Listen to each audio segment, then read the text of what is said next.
Good afternoon, everyone. Welcome to class. My name is Imokwedo here, and it's a pleasure having you all join to this section.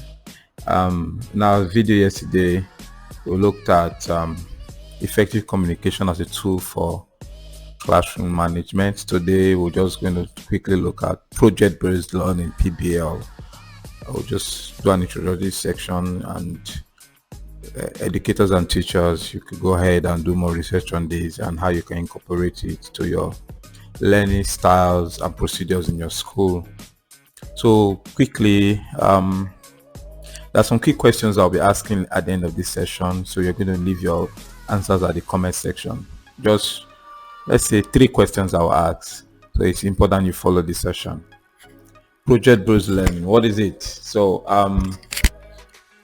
this project-based learning is an instructional approach, just like you have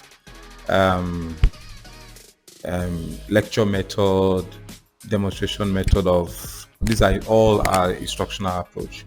But what's the difference between project-based learning and other instructional approach? That it allows learners to develop knowledge and skills through engaging projects. Now, this is very important. Teachers and educators must take note.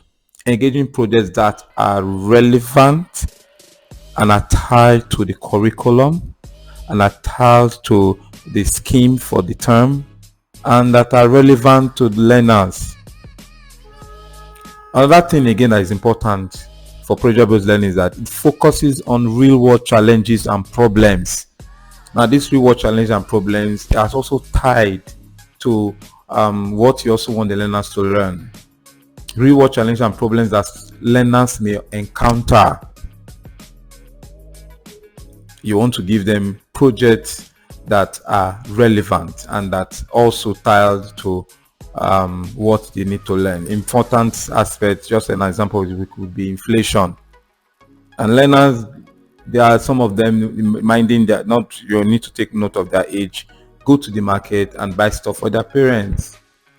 So increase in prices, what's the cost? These are some of the methods that teachers could use in teaching project-based learning. So through project-based learning, learners not only gain deep content knowledge, but also develop critical thinking. The advantages of project-based learning, they are numerous. We want to have learners that can develop critical thinking. They can think on their own. We want to have learners that are used to collaboration. We want to have learners that are creative. We want to have learners that have good communication skills.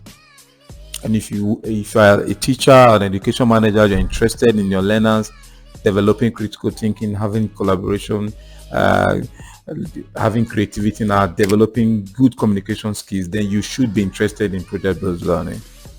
Project-based learning creates an enthusiastic and creative environment for both the learners and the teachers. Like I said yesterday in our last video, we said that communication is between the receiver and the sender, that at a point in time during instruction, the teacher can be the receiver and the sender, or the sender and the receiver, and also the learners can also be the sender and the receiver.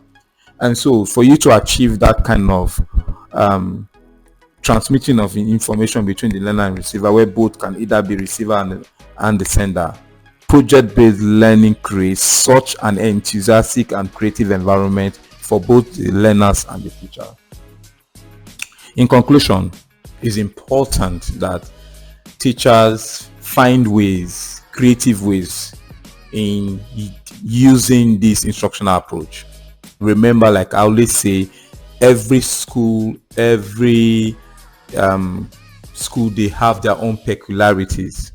Your environment, the learners, the kind of learners you have, so you and their age, the kind of subject you teach, you need to put all these into factor when deciding which of the instructional approach you want to use. As a teacher, you are permitted to use more than one instructional approach for a particular lesson. The goal is to ensure that effective teaching and learning takes place in your class. In rounding off, there are 3 questions I want to ask everyone. So go to the comment section and leave your answer. Remember, there are no right or wrong answers. I just want you to tell me what you think about this. The first question I want to ask is, how does project-based learning differ from the traditional lecture style teaching? First question, how does project-based learning differ from the traditional lecture style teaching? Number two, what are the key characteristics of high quality project-based learning project? I'll repeat again. What are the key characteristics of a high quality PBL project? The abbreviation is project. The abbreviation of PBL means what? Project-based learning. Then the last one is, how does PBL or how does project-based learning help learners develop critical thinking, collaboration, creativity, and communication skills? If you have answers to these three questions, please leave it in the comment section below. Remember to share our videos and subscribe. My name again is Mokwedo Kiran.